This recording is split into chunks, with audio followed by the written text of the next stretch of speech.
भगवान नारायण ने स्वयं बताया है कि कलयुग में एक समय ऐसा आएगा जब पुरुष स्त्रियों के अधीन होकर जीवन व्यतीत करेंगे। पाप का बोलबाला चारों ओर होगा। मनुष्य सात्विक जीवन की जगह तामसिक जीवन जीने में विश्वास करेगा। कलयुग में धीरे धीरे नदियां सूखने लगेंगी और कलयुग के 5000 साल बाद गंगा नदी पूरी तरह से सूख जाएगी और पुनः बैकुंठ धाम लौट जाएगी। जब कलयुग के 10,000 वर्ष हो जाएंगे तब सभी देवी देवता पृथ्वी छोड़कर अपने अपने धाम लौट जाएंगे। इंसान पूजन, कर्म, व्रत, उपवास और सभी धार्मिक काम करना बंद कर देंगे। कलयुग में पृथ्वी बंजर हो जाएगी, लिहाजा किसान खेती नहीं कर पाएंगे और अन्न की पैदावार नहीं होगी तो लोग भूखे मरेंगे। कलयुग के आखिर में पृथ्वी पानी में डूब जाएगी। इसके अलावा इस युग का अंत करने के लिए भगवान श्री कृष्ण खुद धरती पर कल्कि अवतार लेंगे और तब इस युग का अंत होगा। उस समय 5, 6 अथवा 7 वर्ष की स्त्री और 8, 9 या 10 वर्ष के पुरुषों से ही संतान होने लगेगी। 16 वर्षीय मनुष्य वृद्ध हो जाएंगे और 20 वर्ष की आयु में ही मृत्यु को प्राप्त हो जाएंगे।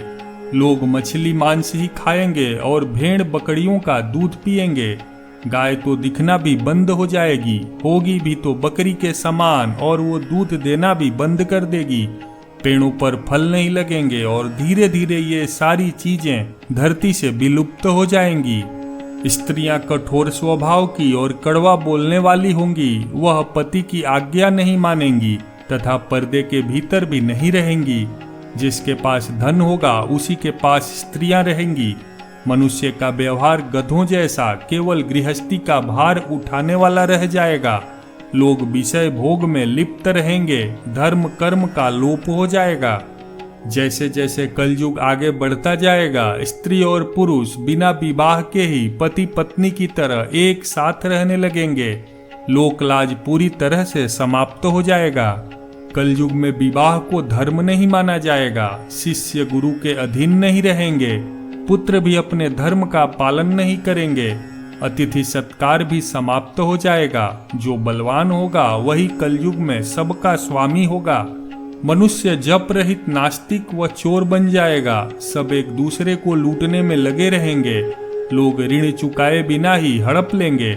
कलयुग में समाज हिंसक हो जाएगा। भीड़ में लोग आएंगे और एक मनुष्य की जान ले लेंगे। जो लोग बलवान होंगे उनका ही राज चलेगा। मानवता नष्ट हो जाएगी। रिश्ते खत्म हो जाएंगे। एक भाई अपने ही भाई का शत्रु बन जाएगा। संपत्ति के लिए पिता पुत्र का और पुत्र पिता का वध करने में भी संकोच नहीं करेंगे। भागवत पुराण में लिखा है कि जब सभी वेदों को छोड़कर मनुष्य संस्कार शून्य हो जाएंगे तब ऐसे लोग सत्ता पर काबिज होंगे जो झूठे, अधार्मिक और स्वल्प दान करने वाले होंगे। दूसरे के स्त्री और धन हथिया लेने में ये सदा उत्सुक रहेंगे। वे लूट खसोट कर अपनी प्रजा का खून चूसेंगे। कलयुग में थोड़े से धन से मनुष्यों में बड़ा घमंड होगा। स्त्रियों को अपने केशों पर ही रूपवती होने का गर्व होगा। कलयुग में स्त्रियां धनहीन पति को त्याग देंगी। उस समय धनवान पुरुष ही स्त्रियों का स्वामी होगा। जो अधिक देगा उसे ही मनुष्य अपना स्वामी मानेंगे। उस समय लोग प्रभुता के कारण ही संबंध रखेंगे। कलयुग में सारा धन उपभोग में ही समाप्त हो जाएगा। कलयुग की स्त्रियां अपनी इच्छा के अनुसार आचरण करेंगी। हाव भाव विलास में ही उनका मन लगा रहेगा। अन्याय से धन पैदा करने वाले पुरुषों में उनकी आसक्ति होगी।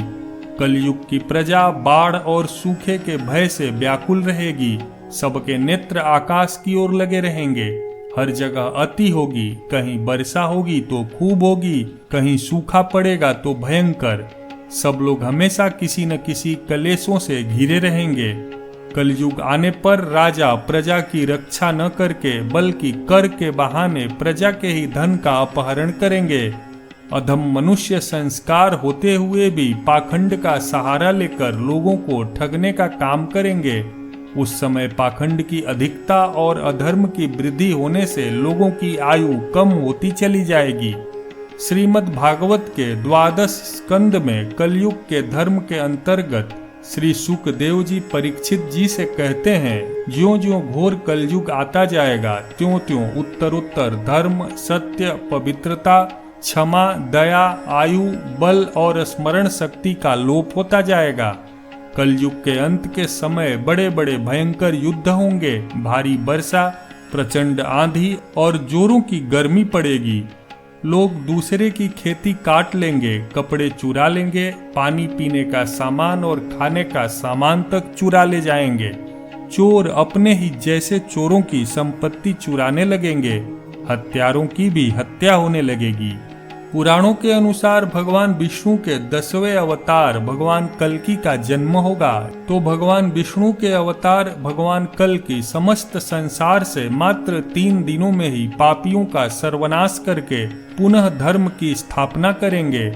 जब कलयुग में सारे पापियों का सर्वनाश हो जाएगा, उसके बाद नया युग सतयुग के निर्माण के लिए और कलयुग के प्रभाव को खत्म करने के लिए लगातार इस पृथ्वी पर 12 वर्षों तक मोटी एवं मूसलाधार वर्षा एवं वज्रपात होगी, जिससे समस्त पृथ्वी जलमग्न हो जाएगी। तब फिर एक साथ 12 सूर्य उदय होंगे और जलमग्न हुई पृथ्वी का जल सोख लेंगे।